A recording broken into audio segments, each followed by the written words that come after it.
Welcome to the Jaco Report. I'm Charles Jaco. Each week we're going to bring you a guest who affects your life and try to ask them the questions you'd ask if you were here, and probably some you wouldn't. The Jaco Report comes to you in conjunction with the good folks at the Northsider newspaper, available weekly. We thank them and we thank you for joining us. 2019 starts where 2018 left off, with St. Louis in 13th place. Based on murders per 100,000 people, the city of St. Louis is the 13th most dangerous city on the face of the earth. Our per capita murder rate is higher than the Mexican city that's home to the infamous Sinaloa cartel, and when you kill people at a higher rate than a Mexican drug cartel, that is saying something. At the same time, city police only make arrests in 46% of all homicides, so in St. Louis, you literally have a better than 50-50 chance of getting away with murder.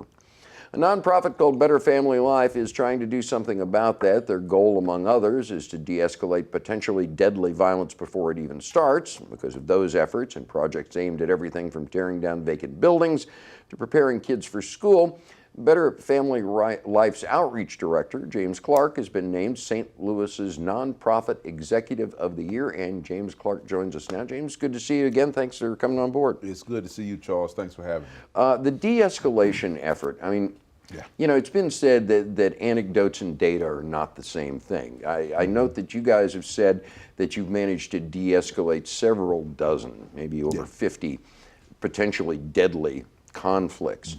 But overall, I mean, what do the stats show about how successful you guys have been? Are you just chipping away at the edges, or do you think each one of these individual things is actually making a difference in the overall problem? Well, when you look at it, Charles, we believe that this issue of gun violence has been approached from many different perspectives. We've had a legislative response. We do need tougher gun laws. We do need to do background checks. Then you have a court response. Some cities have been very progressive.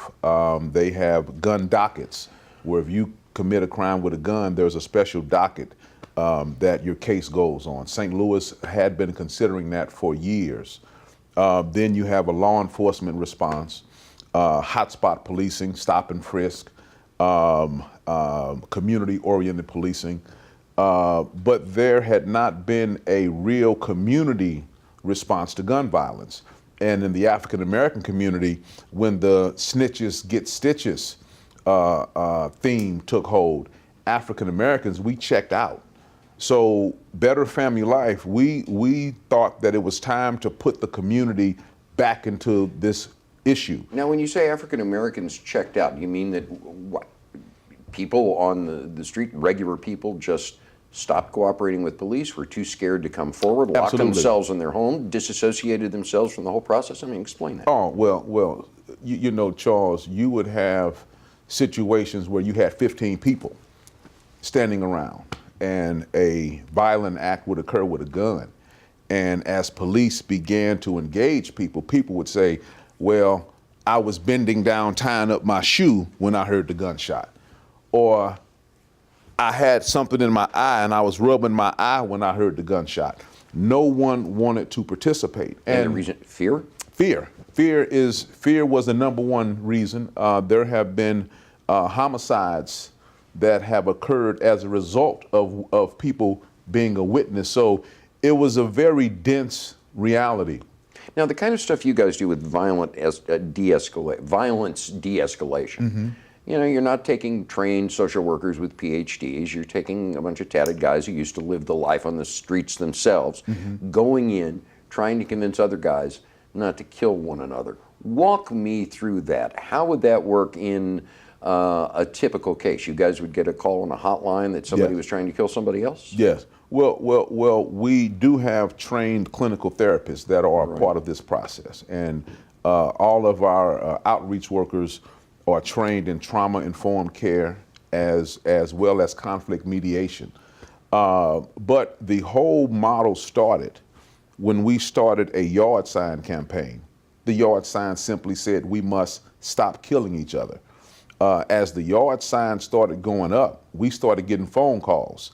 People would say, we see your yard signs, But you all need to know Byron and Mike have a conflict, and when they see each other, someone's going to get shot. So we found we would de-escalate conflicts in a undocumented way. After about the fifth one, I pulled my staff together and we said, what have we learned? And we learned that third-party people who know of a conflict, were willing to come forward and let the information be known towards an effort to de-escalate the conflict. This is a new phenomenon within the African American community, because African Americans, we checked out of the whole gun violence responsibility once the Stop Snitching Code took hold.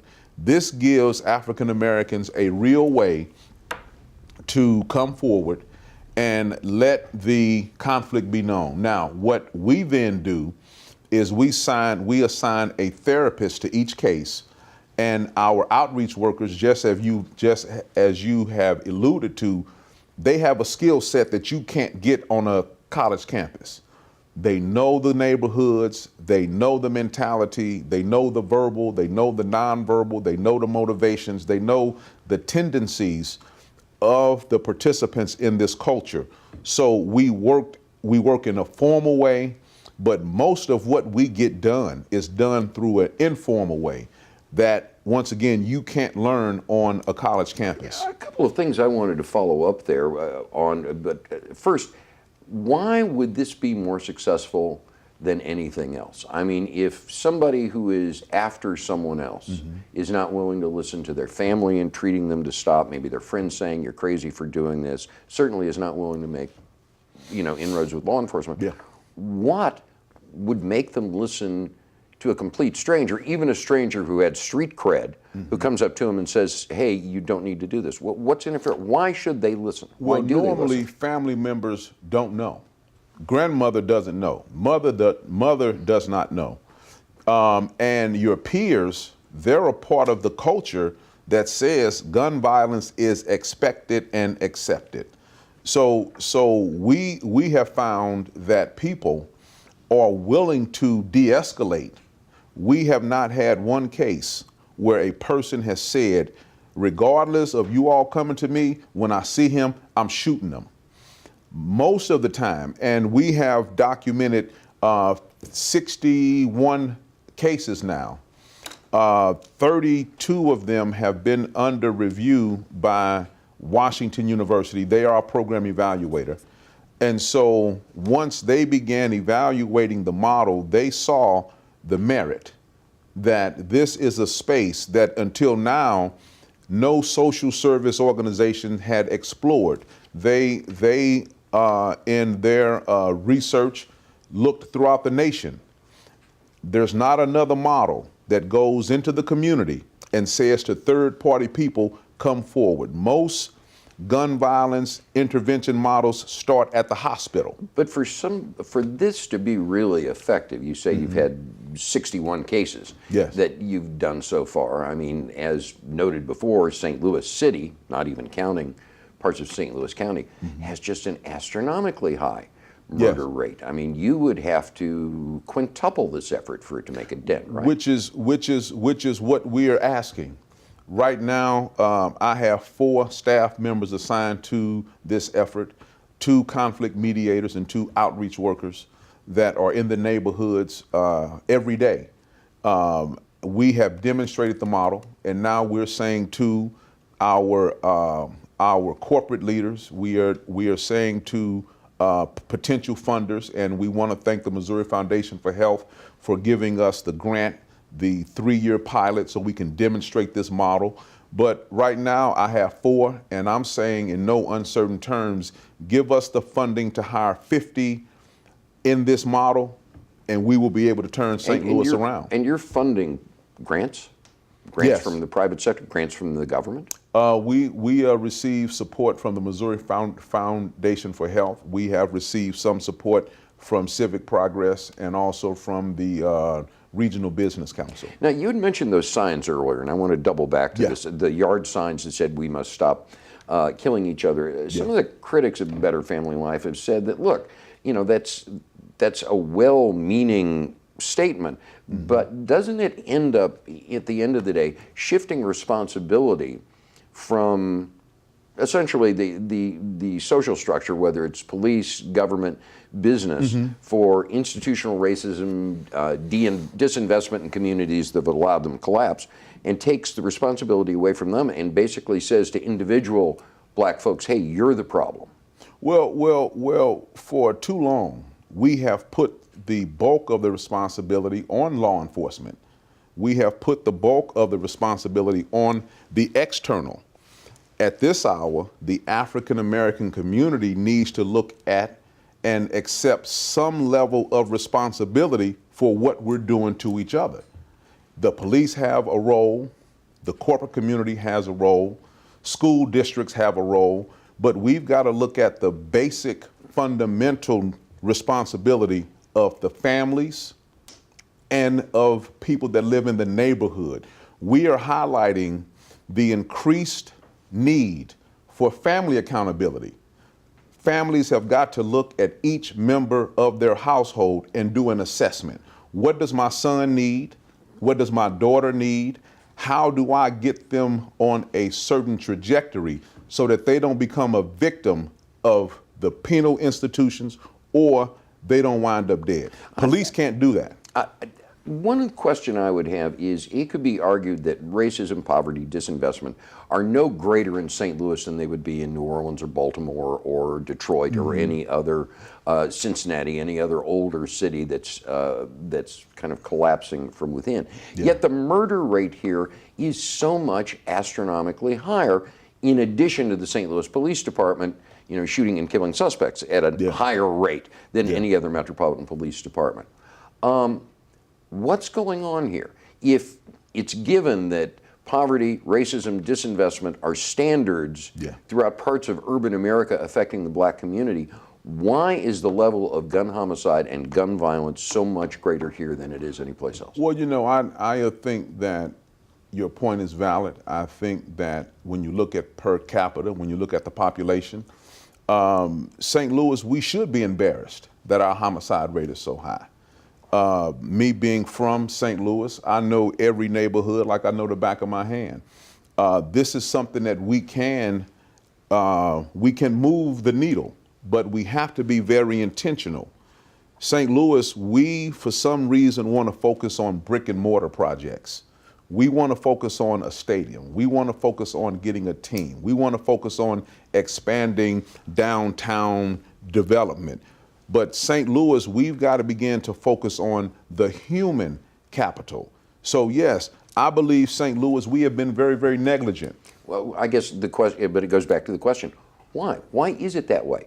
Why so much worse here than other places? Well, you know, I think that somewhere St. Louis, we like to evaluate and we like to study and we like to analyze. You know, to be such a small city, we have what I call analysis paralysis. I think it was once said that Totally. St. Louis is the most studied urban center outside of Newark, New Jersey. Yeah. Charles, I worked in the mayor's office from 93 to 97.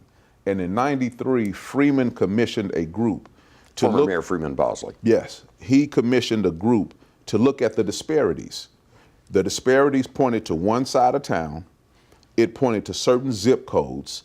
It pointed to certain neighborhoods, and it zeroed in on certain blocks. Here we are in 2017. A similar document was produced. It pointed to the same side of town, but now it's spreading. It pointed to the same zip codes, the same neighborhoods, and the same block. We had not taken one step away from the PowerPoint presentation, away from the conference table. We had not done one thing tangible to address the crisis. So at Better Family Life, we believe that we need a social capital lens that starts in the neighborhood, that looks at the neighborhood from the vantage point of the front porch, and then goes into the living room in our more challenged neighborhoods. Now, most of those challenged neighborhoods are on the north side, but you've got some neighborhoods that are sketchy on the south side too. Do you guys primarily work on the north side? Do you have any projects on the south side? We are working in South St. Louis. We are also working in East St. Louis. See, one of the biggest deficits is when we talk about crime and violence and we accept the human capital deficit, we talk about St. Louis City.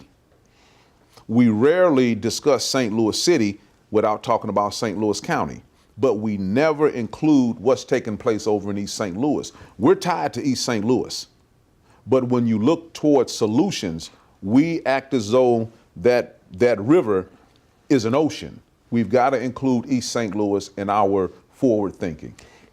Given that you guys are doing house to house, block to block, in military terms, it was almost be psychological operations and a counterinsurgency program. Yeah.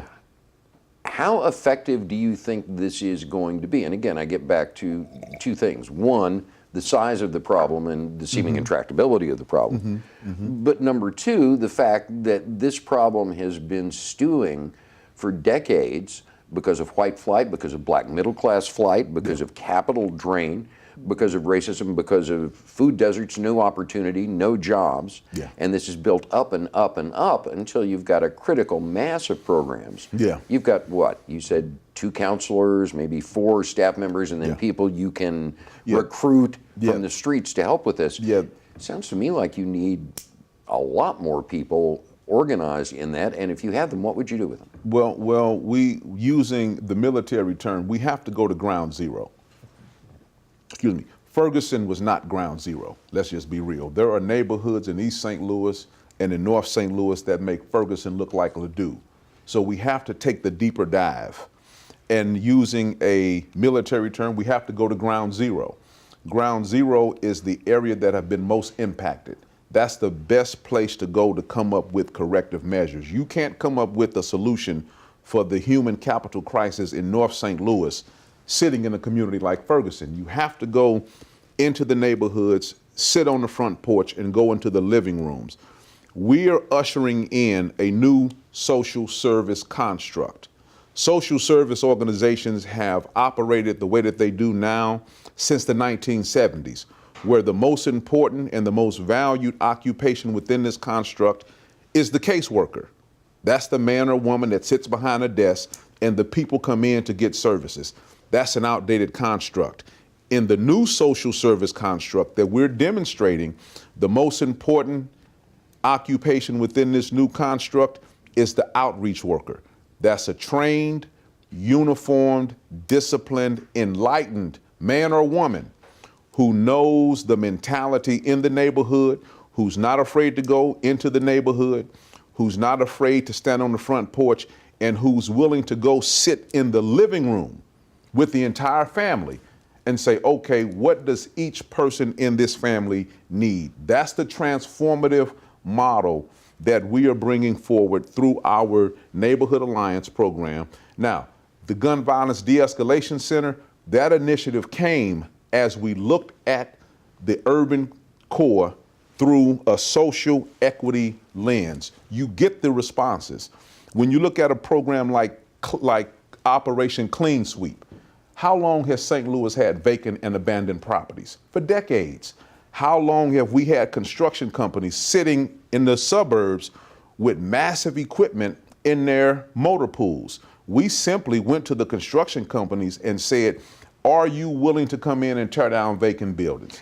Final question. They all said yes. Final question. Is the big problem here you're facing that, frankly, a lot of the power structure in St. Louis, and by that I mean the region, is white, disengaged, and basically says anything north of Del Mar, well, it's burnout, it's a lost cause, we're not going to devote resources there? Because it would seem that if you guys are having this much success with grants here and grants there, and your grant income is almost doubled over the last few years, that you guys should be getting major government grants for doing this. Yet I don't see that. Do you think part of the problem is a divorcing, a disassociation between the conditions a lot of black folks, especially in the North Side, have to live in and the white power structure that controls the purse strings? You know, I think that you have people of goodwill who just didn't know what to do. Yes, racism is a part of it. We can never ignore that. But you have people of goodwill that did not know what to do. Lack of leadership? Lack of leadership, and they were relying on individuals who did not have the right barometer for what was going on. Just because you have African American skin does not mean that you understand the depth of the dysfunction in our more challenged neighborhoods. So this is a very transformative time in the St. Louis metropolitan area. I think that we've learned coming out of Ferguson. I think that we've learned looking at our high homicide rate, at our high crime rate, where the perpetrators are getting younger and younger, and it's beginning to happen in every community, not just in St. Louis City. And I think that we are going to see St. Louis emerge as a leader in the urban community in the next 3 to 5 to 7 years.